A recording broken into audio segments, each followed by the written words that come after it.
Hi everyone, it's Marissa from the blog bumblebeeapothecary.com. Welcome back to my channel. Today I would like to show you how to make a wonderful whipped tallow salt scrub.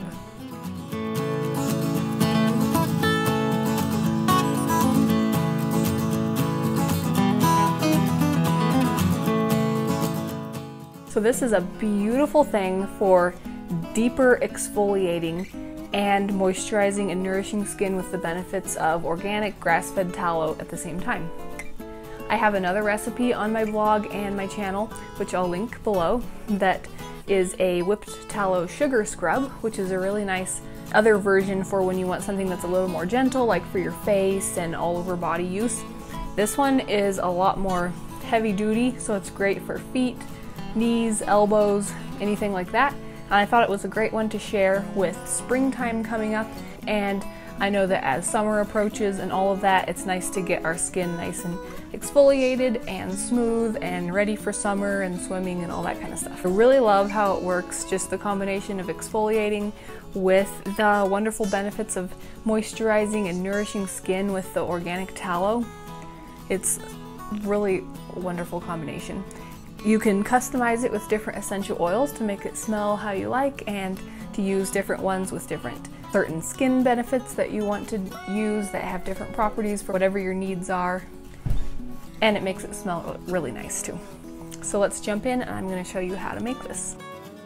The first thing that we're going to do is to take our melted tallow and pour that into a large mixing bowl.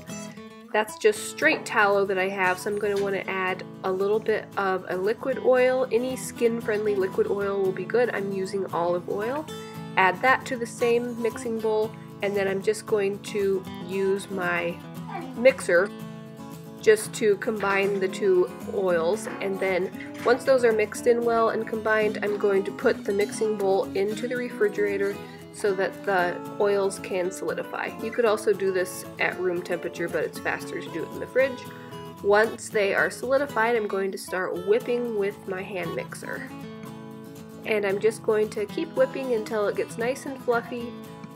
And every once in a while, I'm going to stop and just scrape down the sides of the bowl. That just makes sure everything gets evenly whipped so that it's all nice and light and fluffy. Once I've whipped it long enough so that it's really nice and light and fluffy, I'm going to gradually start pouring in my salt. And I'm just going to keep on whipping on a high speed to get that salt nice and incorporated. I also wanted to mention that I'm going to have links in the description box below to where you can find the different ingredients for making this recipe. There's also going to be a link to a post on my blog that has the full written recipe and all of the measurements, so you can head on over there if you'd like to see that and make it yourself. During the process of adding the salt, it's a really good idea to stop and scrape down the sides of the bowl again. That way you just make sure that everything gets really incorporated evenly. Once it is all completely blended in, I'm going to add some essential oils. You can leave these out, or you can make your own blend or use a pre-made blend or any single oil that you want. I'm using grapefruit just because I'm thinking about springtime a lot with this recipe, and I thought that that was a nice spring, summer type of scent. Once those are added, we're going to mix one more time just to get those essential oils incorporated evenly through the mixture. Once it is completely done, it's time to store in a container.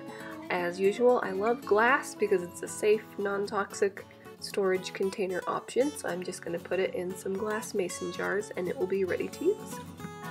And there it is, all ready to go, a beautiful whipped tallow salt scrub. Alright, I hope that you enjoyed seeing that process, and I hope that you try it, and if you do, please let me know what you think.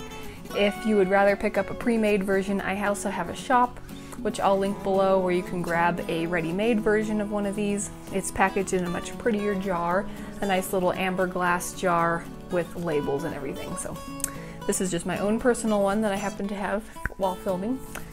But anyway, I hope that you enjoyed seeing that. If you like this video, give it a thumbs up, share it with your friends. If you're new, please hit the subscribe button. I make new videos every week on living a sustainable handcrafted lifestyle. Thanks so much for watching. Bye.